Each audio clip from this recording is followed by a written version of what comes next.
I don't know if she's actually there. It's just a black screen. But if so, hello. Okay. All right. So I want to talk about maybe a couple plot points that were confusing or that we maybe missed. Do you have up until section 30? Who else read ahead?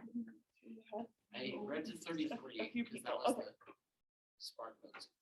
Oh, okay. Okay, awesome. Well, then you'll be ahead for next time. So are there any plot points that seem like very confusing right now that we need to clear up, Ash? Angel's chapter on 105. I was very confused on what he was talking about. Like, he seems like mad at someone, but I can't tell if he's mad at Jewel or Darl, because Jewel's the one on the horse, but he never mentions his name, and Darl, he like goes right to Darl. Yeah, okay, so he's upset with Jewel because he thinks that the whole family should be riding in the wagon. He thinks that that would be more respectful. And here's Jewel like proud on his own horse, and it's like your dad being like, come, like you're sitting out over in the other, in the kitchen, and everybody else is in the living room, and he's like, come be a part of this family, and Jewel's sort of like, I'm just over here, I can hear everything you say, but the dad is getting worked up about it. But then he gets mad at Darl because Darl just starts laughing. Okay, so he's mad at her. Yes, he's kind of mad that Darl is that Darl seems crazy. He's just like, it's not respectful right now to laugh. It doesn't have, like, I can't see any reason for you to be laughing, and it's annoying him. But his anger starts with Jewel. Yeah. When did Darl and Jewel get back? I think it is 3 days after Addie dies, because Toll mentions, and I'm not gonna be able to find the spot, but Toll mentions that her body, like when Toll is like talking with all the other men at the funeral, he talks about how her body had already sat there for 3 days. And so I assume then that they were waiting for Jewel and Darl to get back from that. But it doesn't talk about them actually returning. Yeah. Did you guys get the thing with the holes in the face? Yeah.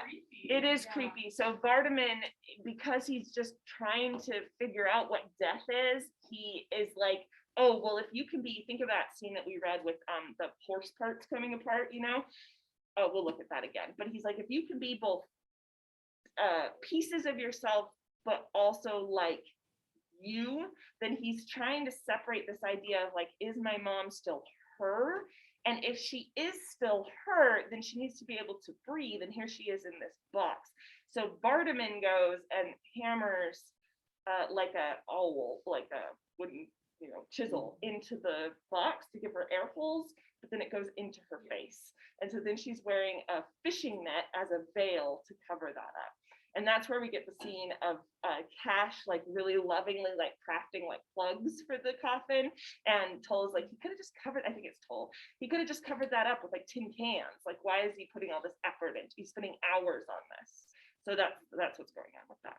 Sometimes that could be something that gets lost. Yeah. So Vardaman's insane. He thinks his mom's a fish, but like, what does that mean? And also, why does Darl agree with him about Jewel's mom? So I think that's a bigger question. I don't know that Vardaman is insane. I think he's just really young and thinks differently. Someone showed me a trailer from from the new movie. There's a new movie. I can't show it to you. It's with James Franco as Jewel. But there's Vardaman in that is like 4 or 5 years old. Super, super young. I've always kind of interpreted him being like 8 or so, and like just either neurodivergent or really uneducated, and so he's like doesn't know like the proper normal way to think through things. But I think that my mom is a fish is like, he had this fish, it's dead. There's a question that you're going to think about this for, so don't take my interpretation and say that it's true, but this is what I think. He had a fish, it's dead, his mom is dying in the other room. And so he thinks, oh, okay, so my mom is like this fish that when something is and then is not, to use Darrell's language, is and then was, that's sort of what happens to you when you die. So my mom is this fish. And so when Dewey Dell cuts up the fish, he's like, wait, if death means that she could be cut up into little pieces and eaten, that means she's really gone. So I think that's what he's thinking about with the fish. He's just trying to understand, like, oh, it's like this fish who had died. That's how my mom is. Okay, so like the whole chapter, which is he just says my mother was a fish. Yeah. Ends. I think that's him sort of understanding in that moment. My mom is gone. Okay, so that's what she died. She dies a little bit before that, I think. But yeah. Who knows? Because I don't know if Vardaman's section is happening at the same time as Darrell's interpreting the death. It could have been right at that moment, actually. Yeah. And then Jules' mom is a horse, I think, is more judgmental on Darrell's part, saying like, why do you love this horse more than you love your mom? Oh. You know, I think. Allison? In doing those chapters,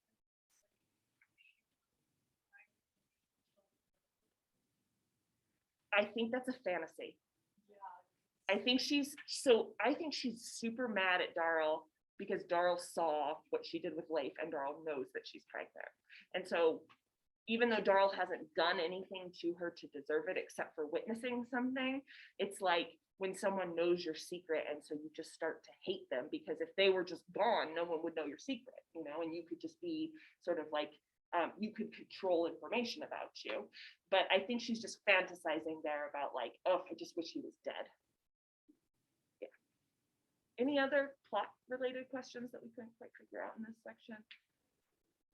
Okay, so moving into the next section, they keep talking about this bridge, right?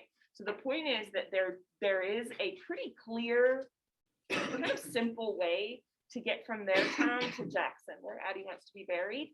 But there's been so much rain, and they talked about this with Peabody. They're like, this fat man is not going to be able to get up the hill because of how much mud and like rain there has been. So there's been so much raining and storming that everyone is telling this family that the bridge is washed out.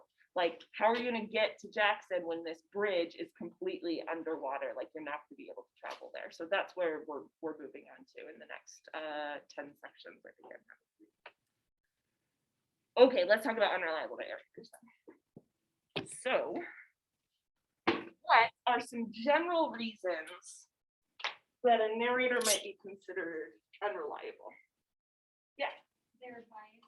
Okay, so they've got some kind of bias, and why would that make them unreliable? This is kind of like obvious, but let's state it. Because you only get one side of the story. Okay, so one side of the story, and when there are multiple characters, then we can't completely trust that their side of the story is the accurate side of the story, right? Okay, what are some other reasons we might think of some of this unreliable? Oh, okay, good. So sort of we're reading along and we see them skip in time, and what that feels like is that they are missing major, you know, observations or events. All right, good. Why else? Maybe they feel guilty about something, so they first. I like that. So it's not just that they are biased from a certain perspective, like I was raised this way, so this is the way I see the world. It's more that they've got an intentional bias because they want to obfuscate. So guilty, escape, blame. Only tell the events that are going to make me look good. Okay? Why else might somebody be unreliable in their? Yeah. I mean, it's not intentional, but if there's like a mental block, like anything like that keeps them from like thinking. Okay, good. So one way of thinking about that is it might be a mental illness too. We've got lots of examples of first-person narration, although I can't think of one off the top of my head, of somebody who's questionable because they've like clearly been diagnosed with some sort of mental illness. Oh, One Flew Over the Cuckoo's Nest is that way. So the narrator of One Flew Over the Cuckoo's Nest is in a mental hospital. He has been diagnosed with, I think, schizophrenia, borderline person. I can't remember. He's been diagnosed with something serious though, and we're asked as the reader to trust everything he tells us about all the characters he encounters in the mental hospital. That's hard to do when you know that he is there because of this mental block, right? There's another book called, it's actually a memoir called Girl Interrupted, same thing, where the main character has been diagnosed. So how much can we can we trust her, you know? And along with that, mental block could be like learning disability. Or some other kind of disability. So there's a famous book called The Poisonwood Bible. Has anyone read that? One of the narrators of that book has Down syndrome. And she is like traveling with her family as they go on a mission to Africa. And so she's interpreting things much differently than the other characters in the book because of that. All right, any other reason that somebody might have? If it's like in past tense, they might be romanticizing that. Awesome. Like in Gatsby. Yeah. Memory, and that can be romanticized, I think. So let's think about that idea of memory. Somebody sort of relaying things that happened in the past. Gatsby was only, I believe Nick is 2 years into the future at that point. So here is Nick like thinking about 2 years ago. We kind of expect that maybe he does remember the sort of series of events pretty well, you know? But like with anything with memory, it's gotten filtered through your current experiences. So here he's like romanticizing it, but it's because he knows, and I won't spoil it, but he knows what it is. I know some of you are 11th graders, right, and you haven't read Gatsby.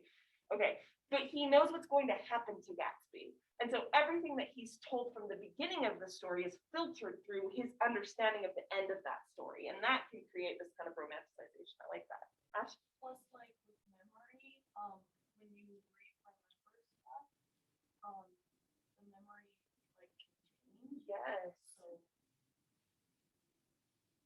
Yeah, someone said yesterday that really when you're remembering, and this seems right to me maybe, I haven't read the research, but really when you're remembering the last time you remembered that thing. And so each time you remember something, you sit with that memory, it's kind of being updated. And so it's like a long game of telephone. So can we really trust those memories from the past? We talked about that a lot in 10th grade when we read that short story, you remember? Yeah. Okay, anything else about memory that might, yeah, Allison? Okay, that's good. they contradict themselves. Okay, good. So there's contradictions there, and maybe we don't know between self or other characters. Maybe we don't know where that unreliability is coming from, but we know that that's a sign that there's something going on. Abby? On the contradiction, kind of like overstating your speech, like Yes. using bigger words than you would. I feel like Darl is kind of doing that. Yeah. Especially in last chapters. Yeah, and that makes us feel like, is Darl unreliable? Or, sorry, snorted. Or is William Faulkner unreliable? I'm like, does William Faulkner not understand what this person is saying? Or is it Darl that's not? It's a very controversial point that people argue about with this writer in particular. They're like, is he actually channeling how people in the South would think? Yeah, Whitney? More like a fictional family. Yeah, out of control. Okay, I like that because it kind of goes two ways. If they're not in control, it kind of sounds like emotionally. And then if they're being controlled, like they are passive somehow. How much can we trust them? Do you see how long this list is getting? Like we could say, yeah, Ash, let's have one more. The relationship. Yeah. And, there's this theory that like everyone has a different perspective of who you are from what they know of you. Yeah. So it's not always. Is there a meaning of that?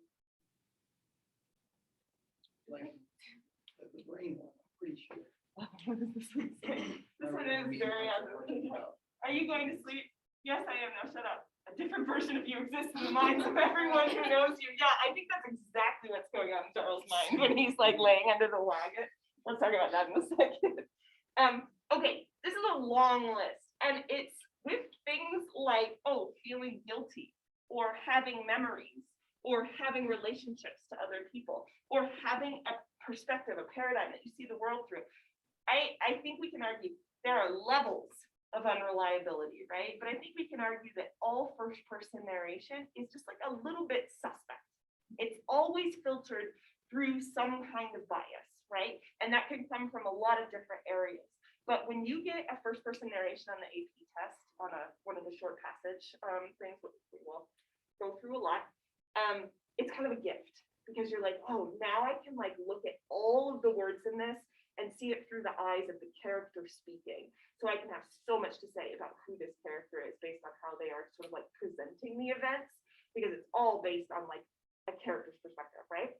So with that in mind, when we think about As I Lay Dying, who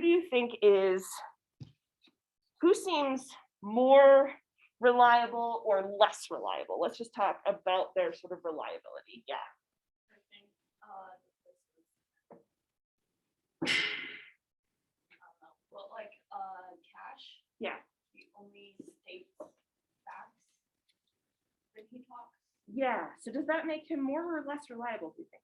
I think it makes him more reliable because he's only talking about facts, but then again, we don't see like what like what he's doing in the moment. Yeah. Okay. So it's limited, but Like a list. yeah, if I need to know how to build a coffin, I feel like I can rely on Cash. Like Yeah. he's gonna tell it to me the way that it should be done. He's not trying to like make himself look better or absolve guilt or anything like that.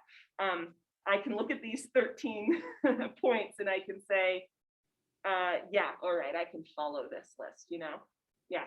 Kind of weird, but I think Hardman is most reliable Interesting. because although his chapters can be really confusing, that's what's reliable about them. Like Yeah. his voice rely on not understand, maybe not understand what he's feeling, but really pick up on what others. Interesting. Yeah, that most recent Vardaman section that we read where he is like, Jewel is my brother, Jewel's mom's a horse, my mom's a fish, Darl's my brother, you know, and he's trying to work through all those relationships.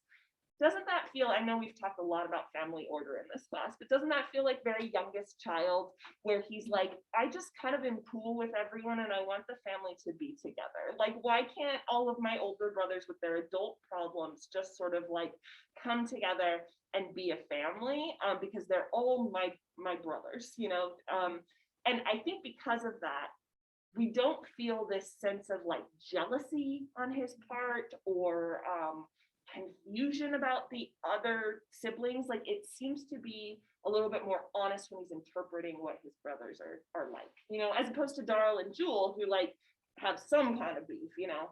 Why is Darl so obsessed with Jewel? I don't know. Yeah.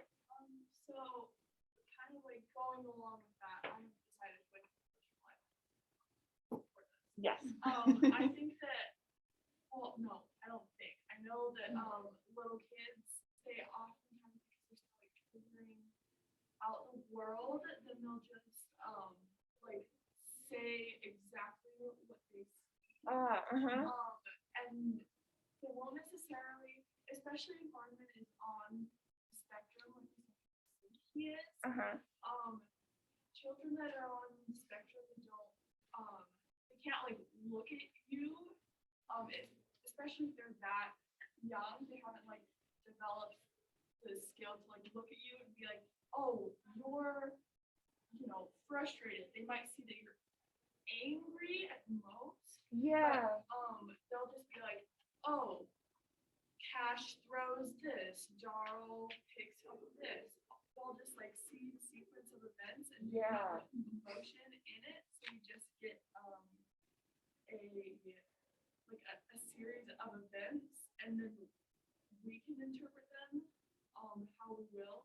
But Yes, that's so interesting because in that barn scene, when he says the word, I vomit the crying, it reminds me of that. It's like you're not able to name the specific emotion that you're feeling, but you are able to name the physical sensation that's going with that emotion.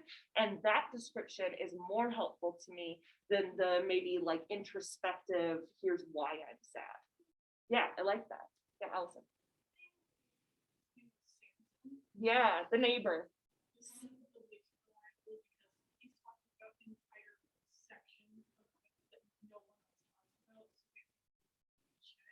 Interesting. And yet at the same time, he seems to have the least invested in the events. So I wonder if his lack of investment also creates reliability, at least for his experience. But that's interesting. We can't fact check Samson, right? We just have to assume, oh, this is how the family was. And even though we get a ton of information from inside the family, we can't necessarily trust how Samson is viewing the family then. Yeah, interesting. Yeah, wait. Me actually was trying to figure Jewel because even though it's a little bit all over the place, he's always a little bit all over the place. Yeah. It's in a sense of like emotional being. So it's like you can, from his relationship with the family, it's not like it's strained. That's like how it's been for their entire lives. Yeah. So you always kind of know that Jewel has been that one sibling that is a little bit more introverted and separated, Yeah. but always cares really like deeply, and has always struggled to connect with people. So for me, I'm like, oh, I know Jewel feels like he's always on his own. He always acts like he's on his own. I can trust that he will figure things out himself, even if he has a bunch of weird thoughts. Interesting. So it's like his sort of self-reliance and self-contained attitude that when we do get his one section, we're not going to hear from Jewel again. But when we get that one section, we're like, yes, you are representing the world in a way that is true to you. Yeah. Yeah. So Whitney just reminded me of, well, not remind me, she gave me this idea. Yeah. That Darl and Jewel are like Minecraft and Sherlock from the Benedict Cumberbatch. Okay. Because Sherlock is said to be like this great detective with no emotions, like you see Jewel being with like a whole wooden face, wooden back. Yeah. You know? But he's actually a very emotional being and really relies on his heart. Uh-huh.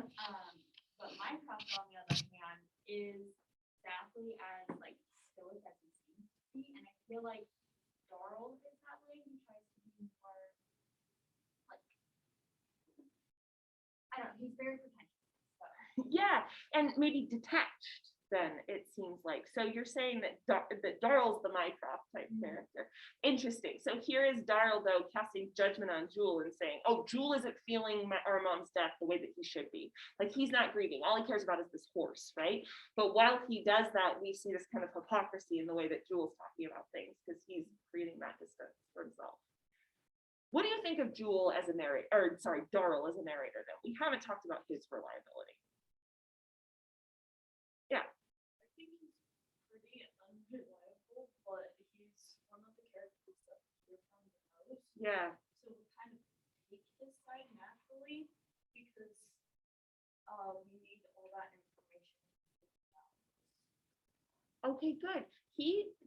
I think I would argue he seems to be the main character, doesn't he? He comes up the most, even though the book is called As I Lay Dying, and we assume, oh, is it Addie then? Is Addie the main character? Darl talks the first, and then his sections come up the most, and you're absolutely right. We rely on him then for information from the plot. So even if he is unreliable, we do have to rely on him, you know? Yeah, Whitney. I feel like he's also the unreliable character.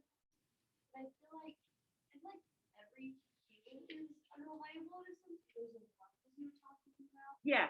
And I think he seems to be the main character because it's like I think going back to the title As I Lay Dying, I think that is Addie. I feel like it could reference the emotional side to Darl. Because Darl is trying to hold his family together. He is like the parent figure in my eyes. Mm-hmm. And so he's like always trying to keep like Jewel in check. That horse is not your mom. Like focus on it, get a girl. Yeah. And then he's like pulling his dad into it. He's like trying to comfort him a little bit. So I feel like it's like he's dying a little bit emotionally inside. And then that like enters the emotional instability that we talked about that can add up to being unreliable. Yeah. So I feel like he was more reliable in the beginning. I think he's slowly getting more and more unreliable. Interesting. And that's interesting because he's also slowly getting even more and more observant of things. Like how he's not there at the time of the death, and yet he is the one who relates all the little details of it. So it's almost like as he gets more detailed, we see him unraveling more and more.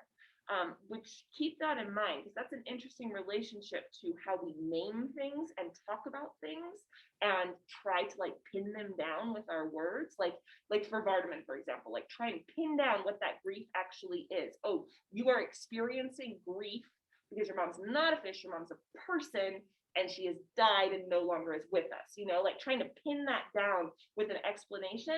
But as Darl tries to do that, he seems to become more and more detached from the world. Like suddenly he's laughing and we don't know why. Why is Darl laughing so hard? It feels very inappropriate, you know? So, and everybody starts to say like, you know, there's the weird guy. So think about that. Yeah, Allison.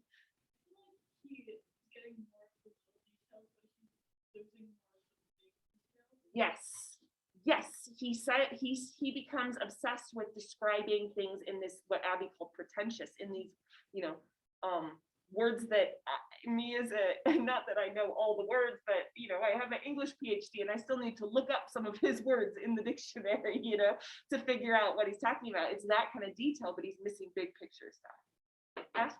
Yeah, it's like he gets further, as we get further into the book, more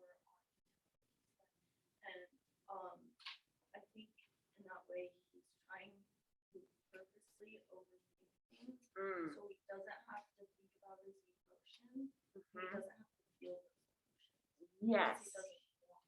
Yes. Okay. What a good segue. Everybody go to chapter 17, section 17, as we call it. Let me get the page. Where? Page 80.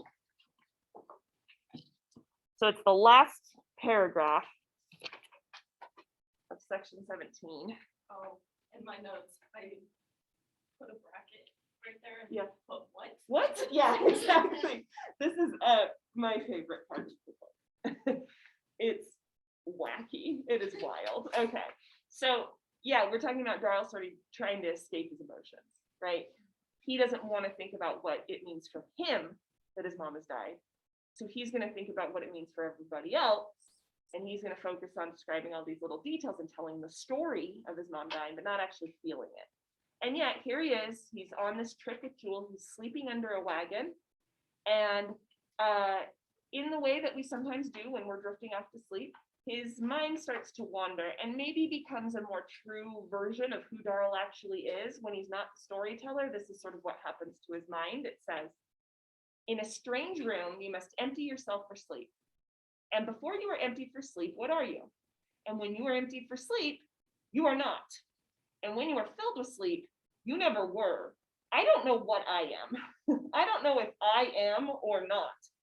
Jewel knows he is because he does not know that he does not know whether he is or not. He cannot empty himself for sleep because he is not what he is, and he is what he is not. Beyond the unlamped wall, I can hear the rain shaping the wagon that is ours. Okay, go back to describing things. Oh, okay, there's rain, there's a wagon, okay, but then the load that is no longer theirs that felled and sawed it, nor yet theirs that bought it, and which is not ours either. Lie on our wagon though it does, since only the wind and the rain shape it, only to Jewel and me that are not asleep. And since sleep is not, and rain and wind are was, it is not. Yet the wagon is, because when the wagon is, was. Addie Bundren will not be, and Jewel is, so Addie Bundren must be, and then I must be, or I could not empty myself for sleep in a strange room. And so if I am not emptied yet, I am is.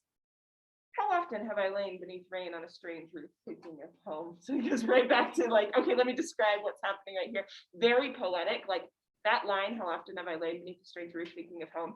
I want to get that tattooed. Maybe I already told you that. I love that line. I think it's beautiful. And yet it comes right after this like complete meltdown that he has as he's falling asleep. So let's take a break from big classroom discussion. Talk with each other for a second. What is happening to Darl here? What is he thinking about? I'm gonna go grab some water.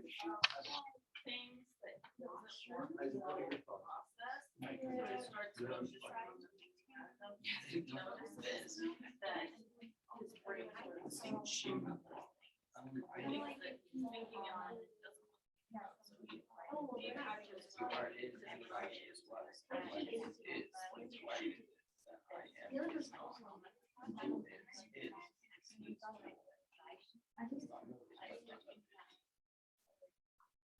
That's what he's got.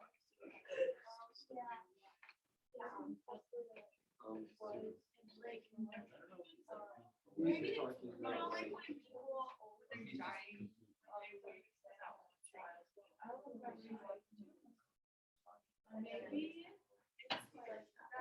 Charles he's like, hey, He's the only one, like, he thinks he's the only one that ever thinks about, like, more than just, like, Oh, yeah.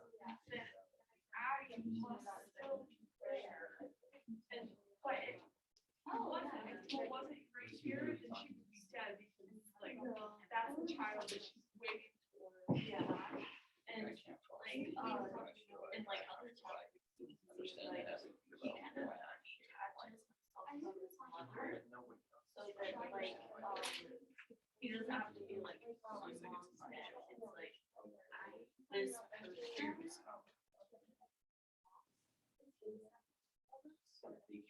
yeah. This cash is the oldest, but it's cash is like unstable. They're all yeah.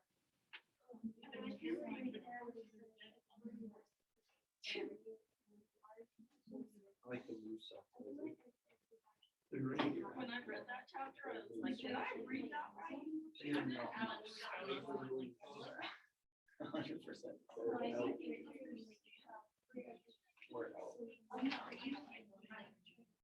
Yeah, I know it. No, I just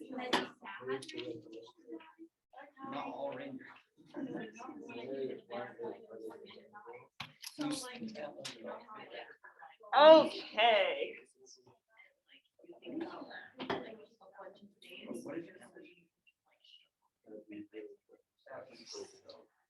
All right, what's he talking about here? What is going on in Darrell's mind? Abby? I think that he has some sort of anxiety disorder, and that is making it very hard for him to recognize his own emotions because he's fully having a panic attack right now. Yeah. For the trauma, and he's just like trying to, when you talk about being empty, he's trying to clear all of that away so that he can maybe actually understand what's happening. Yeah, or just escape it by sleeping too. It's like if I could empty myself from all of these anxious thoughts, then I could, drift off to sleep. But then he starts thinking about what sleep actually is, and that causes him even to panic more. Yeah. Ash? I really like this part because like it kind of shows that like he's human because in other chapters focusing on the detail, and here you see he's actually thinking about things that make him scared, and then he goes like straight to that detail afterwards, and that kind of shows that like he's focusing on the detail for a reason, and that he doesn't want to feel those feelings. So when he realizes that he is thinking about those things, he starts thinking about the small things. Yeah. So it's like his humanity, though, is in these big philosophical questions. In the anxiety, that's where he's experiencing his humanity, and he doesn't want to be human in that way. He wants to be detached. Elson? Mm-hmm. Saying that like Daryl has this weird awareness of what he is, and he feels like Jules better off for not knowing about that because I think it's a bit of an ignorance is bliss type attitude that he has here. He's like jealous of Jewel a little bit because Jewel doesn't lay down to sleep and start thinking about what it means to actually sleep. Jewel just goes to sleep, according to Darrell at least. Like we talked about, like, can we really trust how Darrell sees his family members? Allie? that's what I was thinking about. Like, how does he know that Jewel doesn't think about this? I think Yeah. it's kind of like very prideful of him to think that he's the only one. Yeah, that he's like, I'm the one with the deep thoughts. Yeah. He sort of imagines that Jewel is a certain way based on Jewel's outer appearance. And that we don't have evidence from Jewel's section, so we can't trust that necessarily. We just know that that's the way Darl sees it, and that by Darl setting himself up in juxtaposition to Jewel, it causes him some kind of pain because he's like, why can't I be more like Jewel? Why can't I just fall asleep? Yeah, Ash. And like, in that way.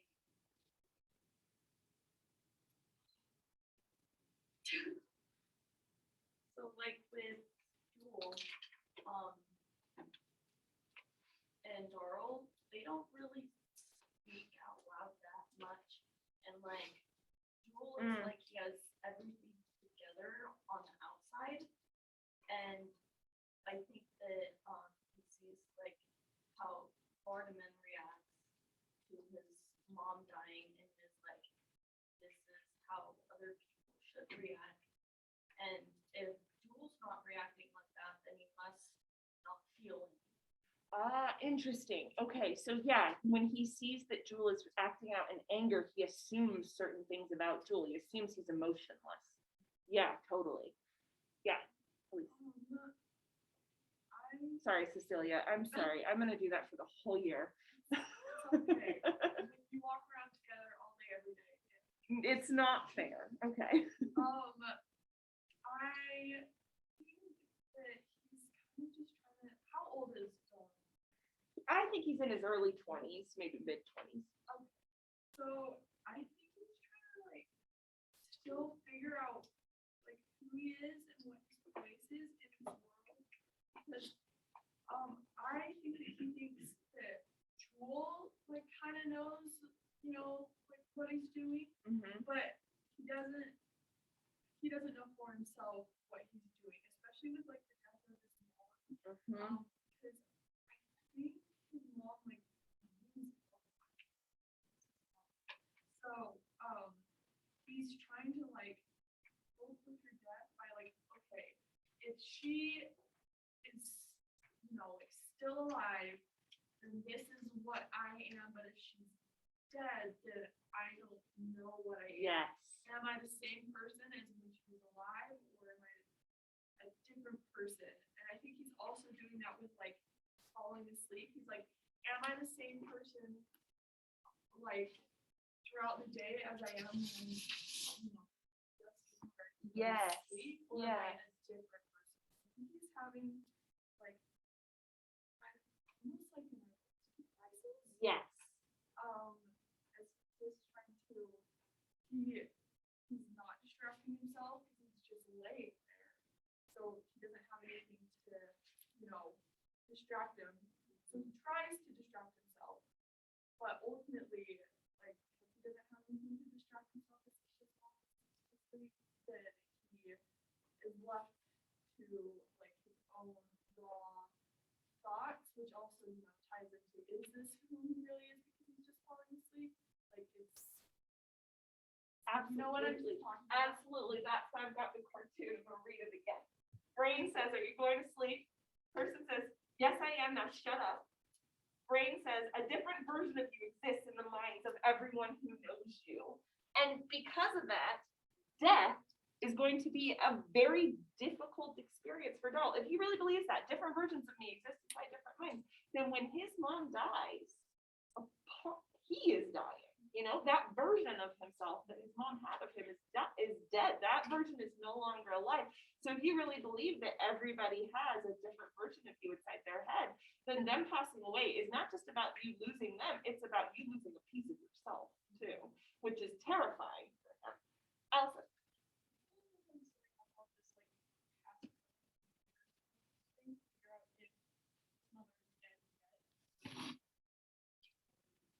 Yes, that's a great point because he doesn't know right now. Even though he has narrated the events of her death in the book, he's still on the journey with Jewel right here.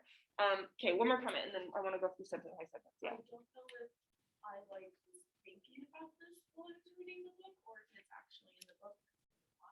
But Darl is like saying that he's kind of dying and he's like, well, if I can die when I'm still alive, can other people do that? And if so, like, what am I if I'm dead? Yes. Yes. Okay, so it's like his mom is dying and he thinks about that idea that a piece of me could die. And he's also thinking about what is it when I am asleep? Is that basically like death as well? So just to give you a little bit more evidence, in Vardaman's section, Vardaman is like, my mom's a fish, so how is Jules' mom a horse? He says, mine will have to be a horse too. And then, sorry, I don't have the page number for this, it's section 24. And Darrell says, why? 100. Oh, perfect. What a nice, clean number. Darrell says, why? If paw is your paw, why does your ma have to be a horse just because Jules is? So I think we kind of get that understanding then that Darrell does see these individual relationships as forming who you are as a person. So we go back here and you said that relationships can provide a different perspective, the relationship you have with somebody, that kind of supports this idea then that he sees a certain relationship that his mom had to him, that he has to Jewel, that he has to Vardaman, and that all of these are sort of different identities that he has that exist inside these other heads. So he says to Vardaman, it shouldn't be a problem if your mom's a fish and Jewel's mom's a horse. That can still be the same person. She can be both a fish and a horse. But then the idea is, if Vardaman dies, does she lose the fish part of herself? If Jewel dies, does she lose the horse part of herself? And it's a weird concept, but Darrell's weird. So part of this too is in the way that he talks about it. You must empty yourself for sleep. Already in that first line, you get two people. Like, you are somebody who looks at the other you and says, okay, let's empty you for sleep. So there's like these two conflicting people in you, kind of like in the cartoon, there's a person and a brain. So which one are you? So even just this idea of emptying yourself for sleep starts that panic attack going, you know, like, wait, if I can empty myself for sleep, then which one am I? Am I the one who's asleep or am I the one who's conscious? And if consciousness is gone, once I sleep, I don't even know that I'm asleep anymore. And you think about this, I don't think Darrell is a person of faith like Cora is. Cora's able to rationalize death and say, well, you know, they're going to heaven or whatever, and Aunt's going to hell, and, you know, but bless his heart, she's got that Southern mentality of like, you know what's going to happen. Darrell, on the other hand, is like, when I'm asleep, I don't even know that I'm asleep. I don't even know that I ever existed, which means that when I'm asleep, if this is a little precursor to death, then like, there's nothing. That's kind of what he's dealing with here. He's like, I don't even know if I am or not. Like, I don't even have any sort of understanding of myself. This is a terrifying idea to somebody who's experiencing like his mom passing away too, right? Because this is like, if my mom passes, then I'm losing that part of myself. I'm also losing my mom completely. And like, where has she gone? She doesn't even know that she's dead, you know? And then he steps it back and he's like, Jewel doesn't even care about this stuff. Like, why do I have to think about this stuff? But Jewel doesn't. And again, like, he doesn't know that, but he assumes. And he starts thinking about the wagon, and this freaks him out because he has this cargo in the wagon, and he's like, this right now, it was somebody else's stuff. It's going to be someone's stuff. We're traveling somewhere to give it to somebody. Right now it's on our wagon, but is it our stuff? So he's also thinking about property. And he's like, when is the thing yours? Okay, why would that freak him out at the same moment that he's thinking about which identity is me? Yeah. Like, if he like associates like physical objects with like who he is mentally, Yeah. then it can be like, am I part of my family, and will I ever be part of my family? Yeah, that's interesting. It's like, does my family ever own me the way that we own this cargo right now? Is it all transitory? I think he's also thinking about, do I ever own myself then? If I was somebody in the past and I'm going to be somebody in the future, like, are either of those versions me in the present? And if they're not, do I even own who I am? I think it's a bit about control too. And then he just tries to empty himself more, and he just says, I am is like, all I know right now is like, I think, therefore I am. I need to stick with that, and I'm going to go back to storytelling. So I think all your comments about like Darrell sort of distancing himself from his mom, but this being a little glimpse into like what his brain is actually doing, the identity crisis aspect of it, the panic aspect. I think that's all here in just this little paragraph. And we get more and more glimpses of that version of Darrell as we move forward. So you can look forward to Darrell unraveling and speaking like this more often. Okay, yeah, he's an interesting guy. All right, with that in mind, let's do a little bit of an activity here. I've got 10, I think. 1, 2, 3, 4, 5, 6, 7, 8, 9, 10. Yes, there should be 10 of these white pages around the room. I'm going to give you some sticky notes, and we're going to interact with these questions on the sticky notes.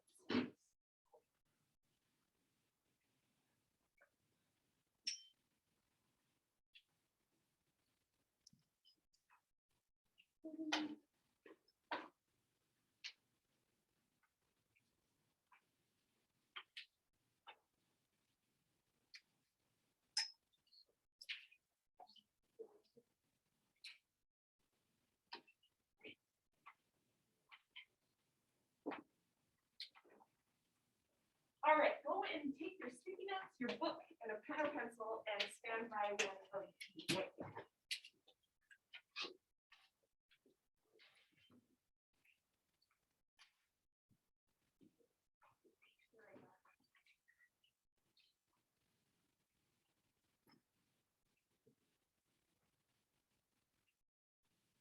Okay, perfect. All right, so the first thing you're going to do, you don't necessarily need your book for this unless you want to kind of double check, but I just want you to answer the question sort of based on your understanding of the book. So it doesn't need to be like specifically about one specific passage, but just as a general sort of idea, what do you think about your question? So I'll give you a couple minutes to write your answer on the Post-it note, and then you'll post your Post-it on the white piece of paper.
Okay, does anyone need more time? Okay, just post your sticky note on the white piece of paper, and then you're going to move clockwise to the next piece of paper. All right, and then read the question and read what that person wrote.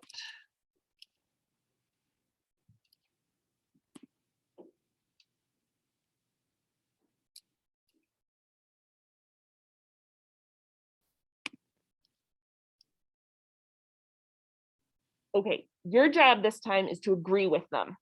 So you're going to sort of take their comment and think about the ways that you agree with them on this comment. And you're going to find a piece of evidence in the book that supports their reading. So to find a piece of evidence, you need a page number and you need some kind of small quotation that you're going to write on the Post-it note to show, yeah, this has some evidence that I think works really well with this idea. You know, it should be able to fit on a Post-it note, so you can shorten the quotation.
And once you've got it, post your sticky note underneath the sticky note that was already up there.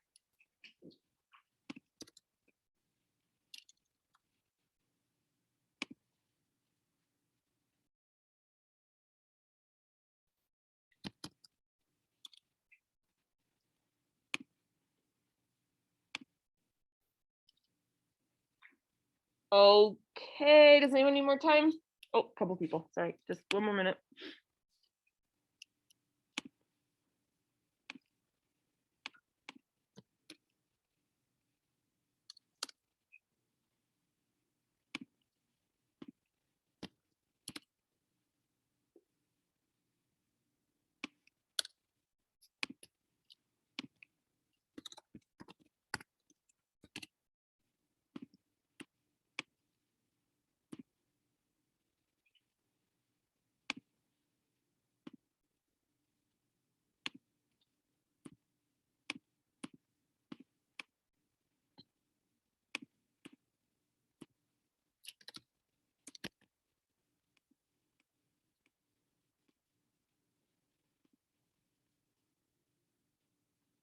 Okay, post what you got and then move clockwise again.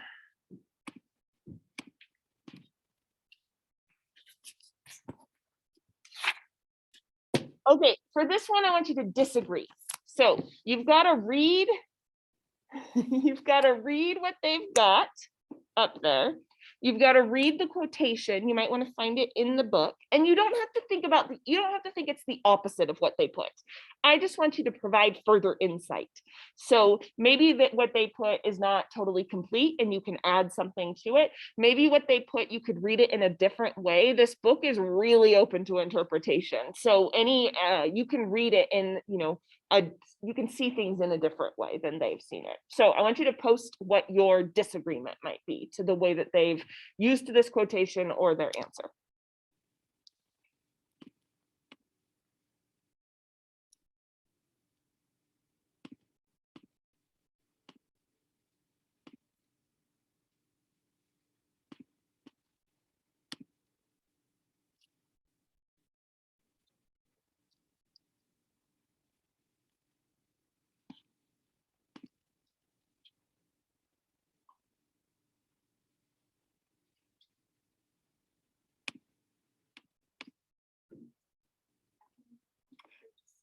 You're just saying something. You don't need to find evidence for this. Yeah.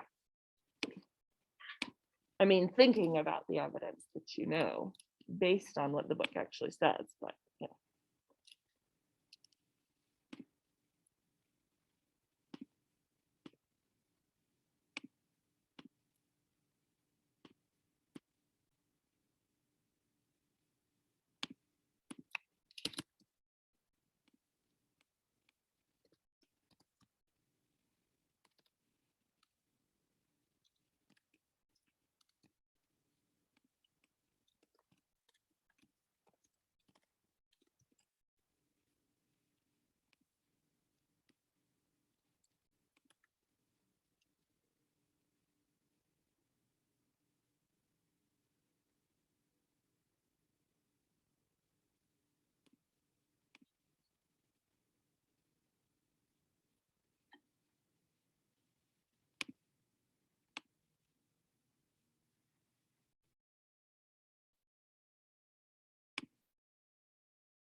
Once you've done it, post it on the white piece of paper.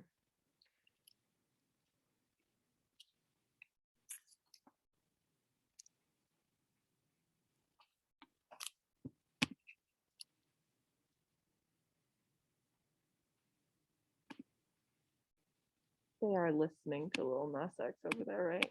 Okay, just checking.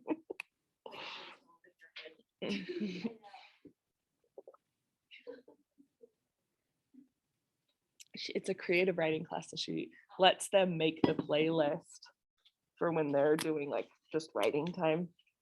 Yeah. And she's like, I'm not gonna review these all the time, so but she knows that. All right, anyone need more time for their disagreement? Got it up there? Okay, move clockwise again. Okay, maybe you saw this coming, but now you're gonna find evidence for their disagreement. So you're looking at their disagreement, you're adding to the evidence. So there's already one piece of evidence on there. I want it to be something different than what's already on there.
once you've posted that, make sure you put a star on that particular sticky note so that we know which one it was.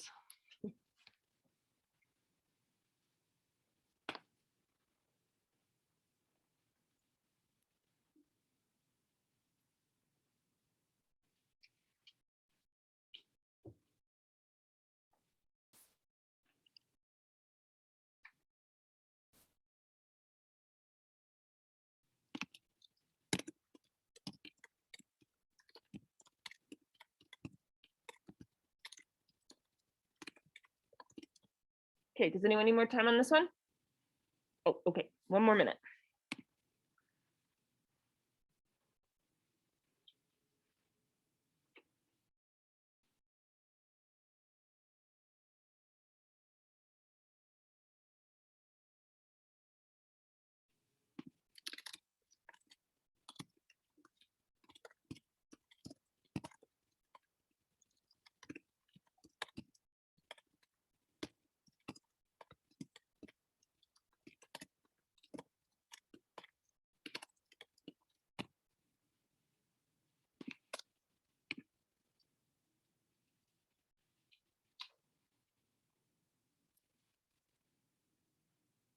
Okay, move clockwise.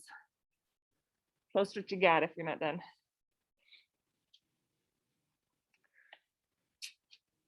Okay, for this next one, you are going to look up the evidence they just posted. This is the one with the star on it, right? Everyone put a star on it. So you're going to look up the evidence they just posted, and you are going to think of one word to describe the tone. So tone is the author's attitude towards their subject, but in the case of first person narration, you could think about it as the narrator's attitude towards their subject. So whatever piece of evidence that they wrote is coming from a particular narrator. What is one word to describe how that narrator feels about what they just said in that quote? Does that make sense? So you're reading the quote that they posted with the star, and you're saying, who's the narrator here? And yours is, it might be Samson, I'm not sure. But you're going to look at who the narrator is, and you're going to say, how do they feel about what they just said in this quote? And you're going to write that in one word.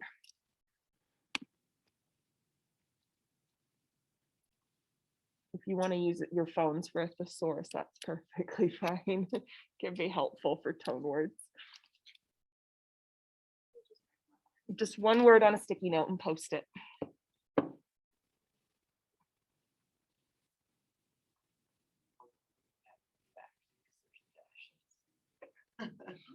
That's fine. Yeah, that's fine. What would be a good thesaurus word? I wish I would. No, it's a word. So you're looking at the quote and you're saying, you're just thinking, how does this person feel about what they just said? So it actually shouldn't be a word in the quote.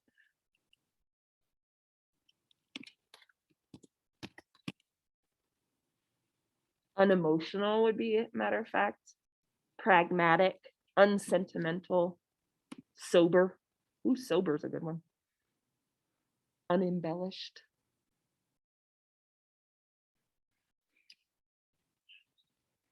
D-E-T-A-C-H-E-D.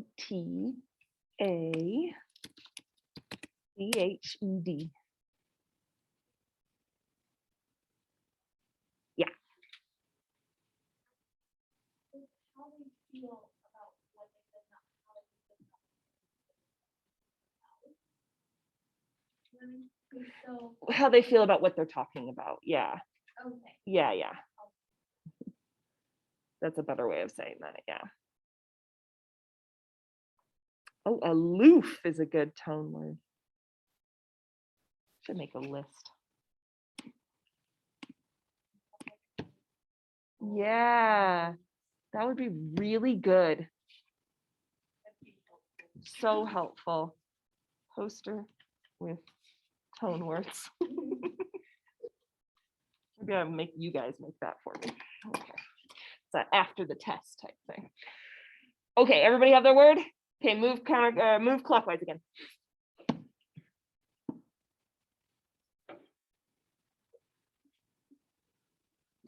Okay, you're gonna need your phone for this one. I should have told you to bring that because I don't want you to have to get out your Chromebooks. I want you to look up their word in the dictionary. There's actually these big maroon dictionaries too, if you want to use that. Or you can come talk to me and I'll look it up for you. Look up their word in the dictionary and just write down what you think is the most interesting definition for their word. Yeah, you can use those.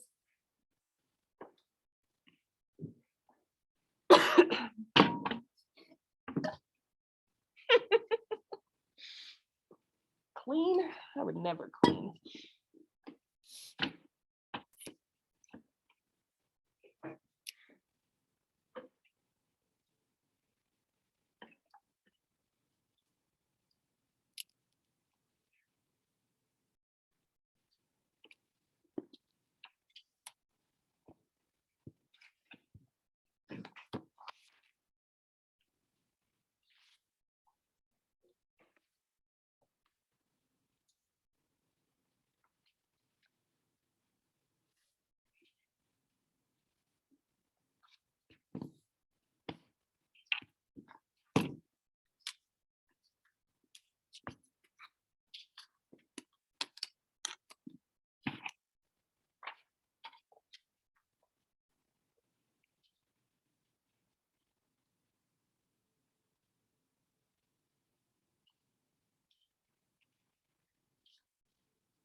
You're just writing down a definition that you think is the most interesting for this word.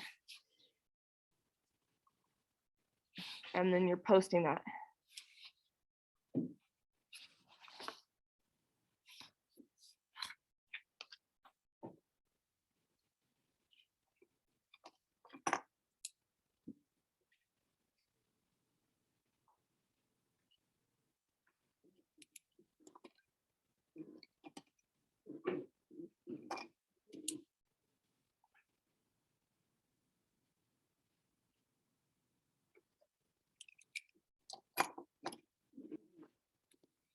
Does anyone need more time?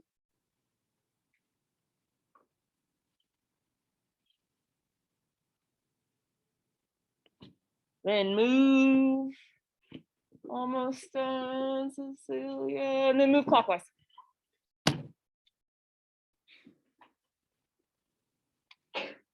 All right, for this one, you are looking at their quote. This is the one with the star by it.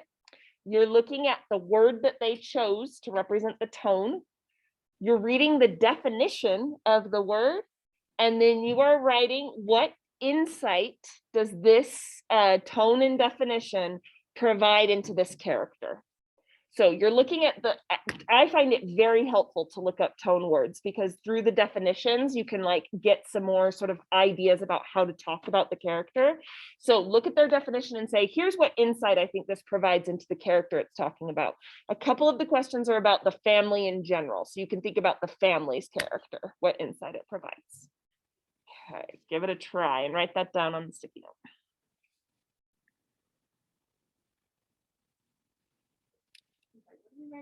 So you're reading the quote, the tone, and the definition, and you're saying, what insight does this tone word and definition provide into this character?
Okay, does anyone need more time? All right, one more rotation. And this time you get to draw a picture. All right, so I don't know if you noticed, I'm sure you did, the picture of the coffin in this book. Toll can't quite describe what coffin shaped is, except for to say coffin shaped, you know, like I think he says clock shaped, but it's kind of confusing. So he just draws a picture instead. It's a way that he kind of recognizes the limits of language. It's like, oh, I don't have the language for this, so let me visually represent it. So what I'm gonna have you do is read the original question, and you're going to respond to this question. You're not back at your original, are you? Okay, good. You're going to respond to this question in a picture. No cheating. You can't use words in the picture. You just have to figure out how would you represent your answer to this question in a little image. And do your best. I know that we're not all artists in here, and I won't give you all the time in the world. Class will run out. So yeah, hang on.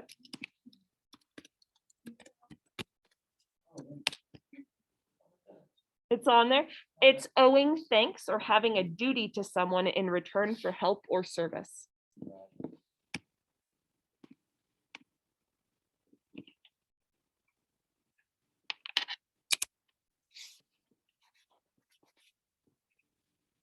No word bubbles or thought bubbles. It's gotta be just images. I guess it could be images in the thought bubble. Yeah.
You got some beautiful drawings.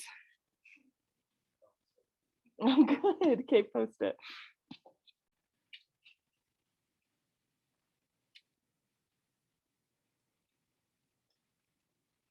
And once you've got your drawing, you're going to head back to the question that you originally started with. There's a lot more insights on that question now, so I want you to read through those insights.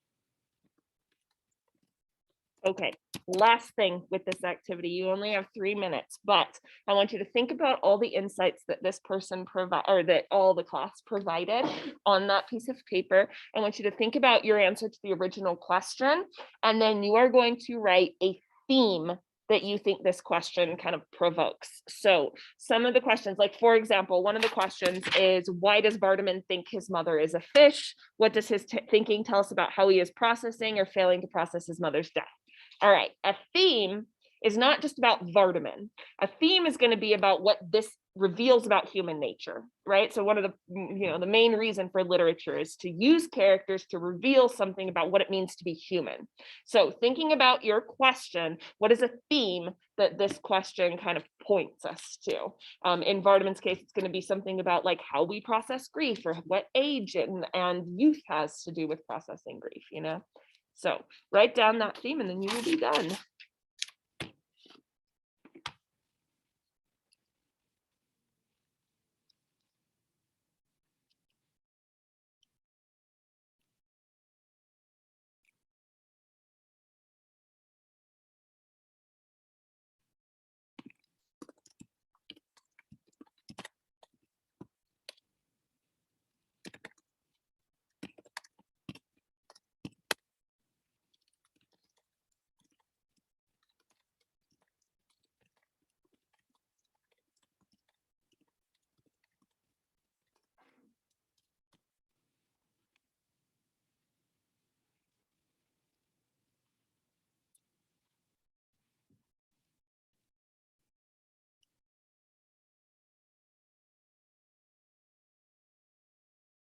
That's okay.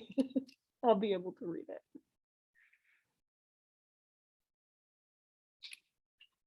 All right, once you've got that theme, come bring me the rest of your sticky notes and we are good for today. I'll give you another minute and then I'll tell you the sections we're reading for next time. Thank you.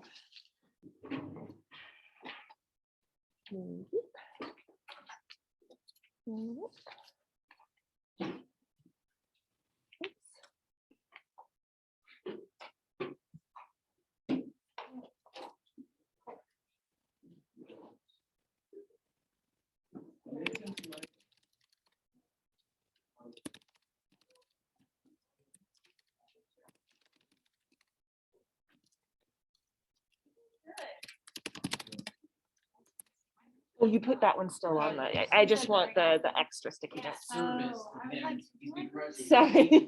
Ah,